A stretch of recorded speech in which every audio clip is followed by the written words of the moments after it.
Les œuvres positives de Mobutu, partie 1. Mobutu avait créé l'ancêtre de l'actuelle communauté économique des États d'Afrique centrale. Organisation internationale créée le 18 octobre 1983 pour le développement économique, social et culturel de l'Afrique. Je m'explique. L'Union des États d'Afrique centrale était une union économique créée le 2 avril 1968 à l'initiative du maréchal Mobutu Sese Seko. Cette union devait regrouper le Tchad, le Gabon, la République centrafricaine, la République du Congo, le Rwanda et le Burundi. Son objectif était de redonner un pouvoir économique aux pays africains membres de cette union, notamment en sortant certains pays du franc CFA.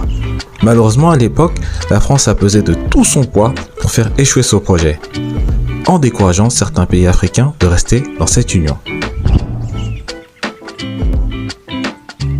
Le combat du siècle est un combat de boxe qui a opposé deux immenses stars afro-américaines de l'époque, Mohamed Ali et George Foreman, au Zaïre en 1974 pour le titre de champion du monde de poids lourd de boxe anglaise. Mais pourquoi cet événement était exceptionnel à l'époque?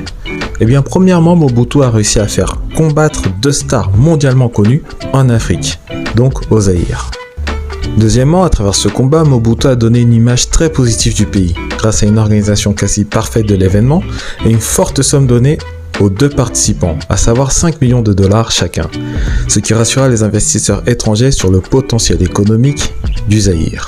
J'ajoute que la retransmission télévisée du combat a été disponible partout dans le monde et que le New York Times estimait, avant le match, que 50 millions de personnes devraient le visionner en direct et que de 300 à 500 millions de personnes devraient le regarder en différé, ce qui représentait une énorme publicité pour le pays à l'époque.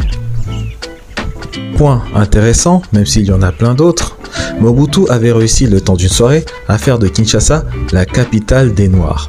Et là je m'explique. Le promoteur du combat, Don King, établira dans le cadre du combat de grandes festivités autour des arts et des diasporas africaines. Des noms comme James Brown, B.B. King, Lloyd Price sont chargés de propager la fierté noire. L'Amérique latine aussi s'invite autour de ce festival avec Celia Cruz, qui revendique aussi un lien très fort avec son afro-cubanité. Pour compléter cette liste d'artistes ayant contribué aux soirées d'avant-combat, on compte Miriam Makeba et Hugues Masekela, tous deux exilés d'Afrique du Sud et qui étaient très actifs contre l'apartheid.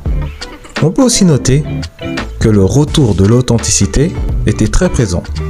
Allez, c'est tout pour moi aujourd'hui, et si toi aussi tu connais d'autres œuvres positives de Mobutu, partage-les en commentaire. Et si tu as aimé cette vidéo, tu peux la liker, la partager et t'abonner à la chaine. Quant à moi, je te dis à très bientôt pour de nouvelles vidéos.